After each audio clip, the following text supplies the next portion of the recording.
Halo, assalamualaikum warahmatullahi wabarakatuh. Perkenalkan, saya PD Channel atau Putra Donghua Channel. Di sini saya akan membawakan cerita novel Battle Through the Heavens. Yuk langsung ke ceritanya.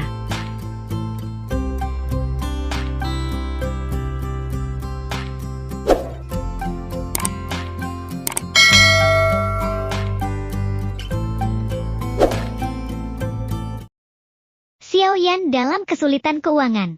Konvoi itu melesat turun dari puncak gunung. 10 menit kemudian, mereka mendekati gerbang kota yang gelap dan hitam. Kecepatan mereka perlahan-lahan melambat sebelum akhirnya mereka antri di belakang antrean panjang orang, dan diam-diam menunggu giliran memasuki kota. Berdiri di depan kereta kuda, Xiao Yan mengangkat kepalanya, dan mempelajari masa gelap yang merupakan tembok kota besar. Tatapannya menyapu 3 kata besar, kota tanda hitam, yang ditempatkan tepat di tengah gerbang kota. Menggerakkan pandangannya perlahan ke bawah, dia akhirnya berhenti di 10 lebih pria berpakaian gelap di gerbang kota. Mereka tampak seperti penjaga kota di dunia luar. Namun, di tempat ini, siapapun yang ingin masuk harus menyerahkan biaya masuk kota yang cukup besar. Perlu diketahui bahwa jika biaya masuk kota semacam ini ditempatkan di lingkungan seperti Kekaisaran Jiama, kemungkinan akan langsung menyebabkan keributan. Namun, di wilayah sudut hitam, hal seperti ini biasa terjadi. Tersesat, berhenti melompat-lompat di depanku. Sama seperti Xiao Yan sedang mengamati kota yang memiliki porsi khusus dari wilayah sudut hitam, sebuah kutukan yang dipenuhi dengan iritasi, tiba-tiba terdengar di tempat yang tidak jauh di depannya. Xiao Yan mengalihkan pandangannya. Itu sebenarnya pria botak dan besar. Mungkin itu karena dia tidak sabar dari semua penantian, tapi dia mengangkat seorang pria kurus, tampak lemah di depannya dengan meraih telapak tangannya. Ah, kata-kata lelaki besar berkepala botak itu baru saja jatuh ketika lelaki kurus berpenampilan lemah yang telah diangkat olehnya tiba-tiba berbalik. Belati dengan cepat ditarik dari lengan bajunya. Belati itu mengeluarkan kilatan dingin dan dengan keras menusuk tenggorokan pria besar berkepala botak itu. Namun untungnya reaksi yang terakhir gesit. Lehernya buru-buru ditarik ke belakang dan belati itu tidak sejajar dan menusuk setengah inci di bawah tenggorokan. Segera, darah segar membubung dengan liar dan jeritan tajam dan mengerikan terdengar dari mulut pria botak besar itu. Setelah secara serius melukai pria botak besar dengan satu serangan, pemuda kurus yang tampak lemah itu mengayunkan tubuhnya, dan dia seperti ikan loch saat tubuhnya berkontraksi dan menarik keluar dari pakaiannya. Setelah itu, dia berguling ke semak-semak di samping dan menghilang. Bajingan! Saya akan membunuhmu. Mata pria besar berkepala botak itu merah padam saat dia mencabut belati. Dia kehilangan akal sehatnya saat dia juga menyerbu ke semak-semak. Beberapa saat kemudian, teriakan yang mirip dengan jeritan mengerikan dari sebelumnya keluar dari semak-semak. Itu lama kemudian sebelum menghilang secara bertahap. Xiao Yan berdiri di bingkai gerbong dan agak tertegun saat dia melihat semak-semak. Ketika dia mendengar jeritan pengeritingan darah terakhir itu, dia tahu bahwa pria besar berkepala botak itu akan kesulitan mempertahankan hidupnya. Namun, apa yang menyebabkan dia tercengang adalah bahwa kekuatan pria berkepala botak besar itu seharusnya berada di sekitar bintang Douzi sementara pria kurus-kurus itu hanya di kelas Douze. Jarak antara keduanya sangat besar. Namun pukulan mematikan dari pria kurus dan tampak lemah itu sebenarnya sangat tajam dan tidak ada sedikit pun keraguan. Jenis licik yang kejam ini benar-benar membuat seseorang tidak bisa berkata-kata. Orang-orang yang bisa bertahan hidup di wilayah sudut hitam memang bukan karakter biasa. Baru sekarang Xiao Yan benar-benar memahami pepatah ini. Tuan Xiao Yan, jangan menilai buku dari sampulnya di daerah sudut hitam ini. Ini karena mayat mereka yang telah meninggal di wilayah sudut hitam, karena diremehkan hampir bisa memenuhi seluruh kota. Duoma tersenyum saat berbicara. Ah! Xiao Yan mengangguk sedikit. Adegan yang telah dia saksikan dengan matanya sendiri memungkinkan dia untuk sepenuhnya memahami aturan wilayah sudut hitam. Pertarungan antara dua orang sebelumnya seperti selingan singkat dan hanya memberi orang-orang yang sedang mengantri hiburan.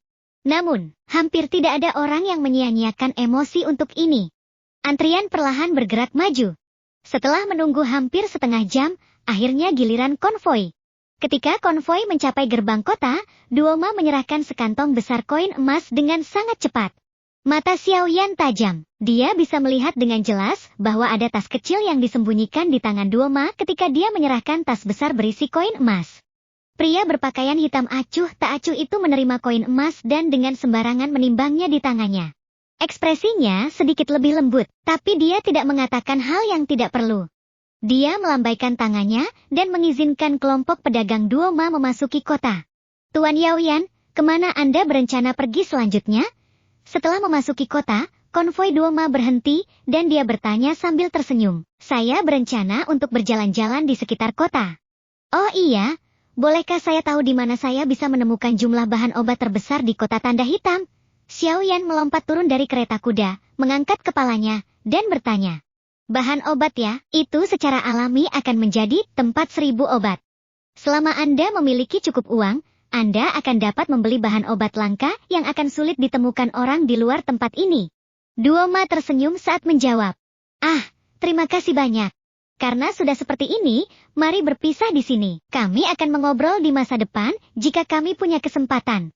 Xiaoyan menangkupkan tangannya ke arah Duoma. Dia tidak menunggu yang terakhir untuk mengatakan kata-kata sopan apapun, dia membalikkan tubuhnya dan masuk ke dalam aliran manusia. Setelah itu dia menghilang. Iya, semoga bisa betul-betul bertemu lagi. Namun, di antara orang-orang yang meninggal di wilayah sudut hitam, setiap tahun, jumlah kematian di antara orang-orang baru adalah yang tertinggi.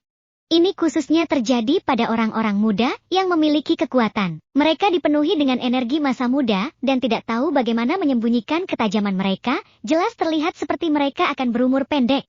Namun, anak kecil ini jauh lebih baik. Jika metodenya bahkan lebih ganas, dia mungkin benar-benar bisa beradaptasi dengan tempat semacam ini dan membuat nama untuk dirinya sendiri. Saat dia menatap punggung Xiaoyan yang telah menghilang, Duoma tertawa getir sebelum melambaikan tangannya dan memimpin konvoi ke jalan lain. Xiaoyan perlahan berjalan di sepanjang jalan.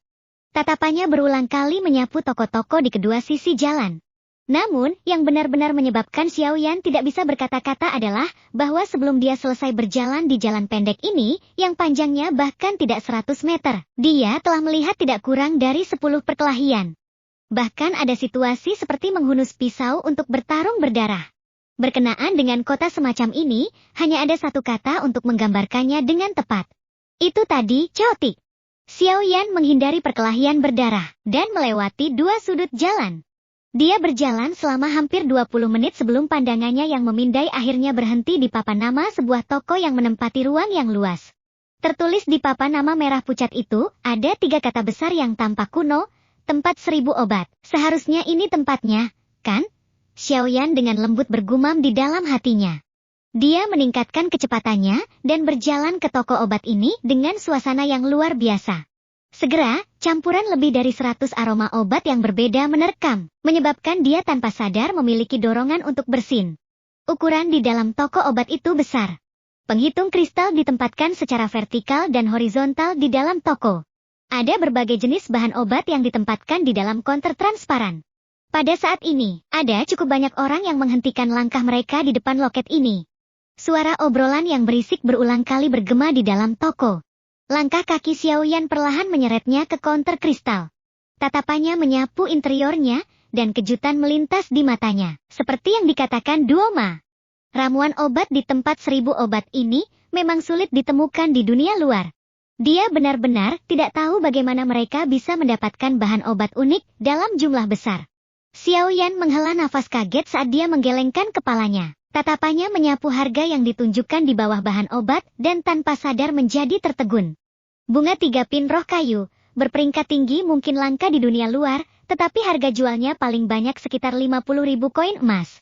Namun, harga di sini dinaikkan hampir 3 kali lipat dari jumlah itu. 170.000 untuk satu. Orang-orang ini mungkin juga pergi dan merampok orang lain secara langsung. Xiaoyan tidak bisa berkata-kata saat dia menggelengkan kepalanya. Dengan kekayaannya saat ini, tampaknya dia bahkan tidak mampu membeli satu bunga 3 pin kayu roh. Xiaoyan tertawa getir. Tatapannya sekali lagi perlahan menyapu meja kristal. Beberapa saat kemudian, dia berdiri di konter terakhir dengan ekspresi agak kaku. Dari pengamatannya sebelumnya, dia memang telah menemukan semua bahan obat untuk memperbaiki satu pil ungu pemulihan spiritual. Namun, setelah perhitungannya, jika dia membeli semua bahan obat ini, dia akan membutuhkan setidaknya 170.000 koin emas.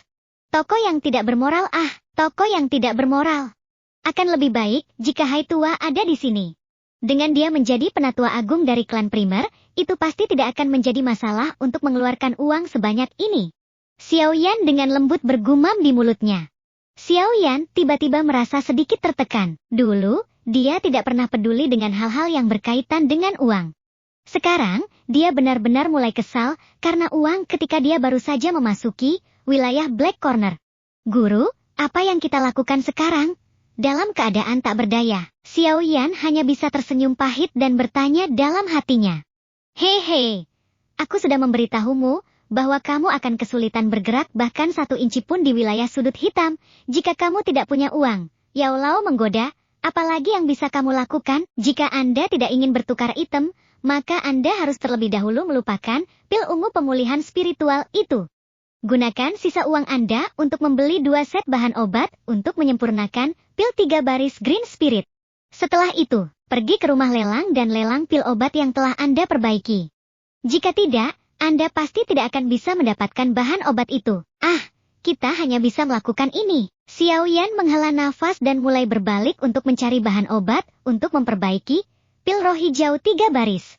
Beruntung bahwa pil jiwa hijau 3 baris adalah pil obat tingkat 4. Oleh karena itu, bahan obat yang dibutuhkan jauh lebih murah daripada yang dibutuhkan untuk memperbaiki pil ungu pemulihan spiritual. Oh benar, aku hampir lupa memberitahumu masalah penting. Meskipun masalah ini akan menambah masalah yang Anda miliki pada keuangan Anda yang sudah buruk, kata Yao Lao dengan sombong sambil tersenyum, menyebabkan Xiao Yan merasa sedikit tidak nyaman. Karena kamu berencana untuk mendapatkan Fallen Heart Flame itu, kamu harus menyelesaikan semua pekerjaan persiapan yang diperlukan seperti ketika kamu menelan Green Lotus Core Flaming saat itu. Yao Lao tersenyum sebelum melanjutkan, ketika Anda menelan api inti teratai hijau, Anda mengandalkan perlindungan dari pil teratai darah untuk meningkatkan peluang keberhasilan Anda. Namun, Fallen Heart Flame itu berada di peringkat 14 di Heavenly Flame Ranking. Itu jauh lebih kuat dari Green Lotus Core Flame yang berada di peringkat 19. Oleh karena itu, persiapanmu kali ini pasti lebih lengkap. Aku hampir melupakannya. Xiao Yan terkejut sebelum dia segera tiba-tiba mengerti.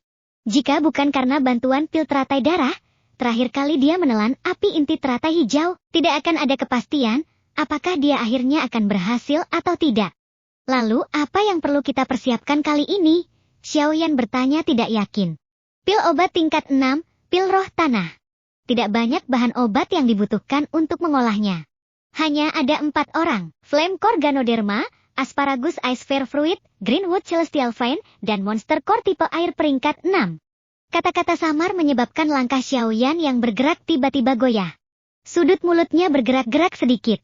Bahkan tidak menyebutkan nama 3 ramuan obat yang belum pernah dia dengar. Hanya yang terakhir sudah cukup untuk memberinya dorongan untuk bertindak dengan cara bingung dan jengkel. Inti monster peringkat 6. Apakah dia harus pergi dan membunuh Magi Calbe super kuat peringkat 6 yang bisa bersaing dengan Du Huang? Bahkan jika dia ingin mencari kematian, dia tidak perlu menggunakan metode seperti itu, bukan?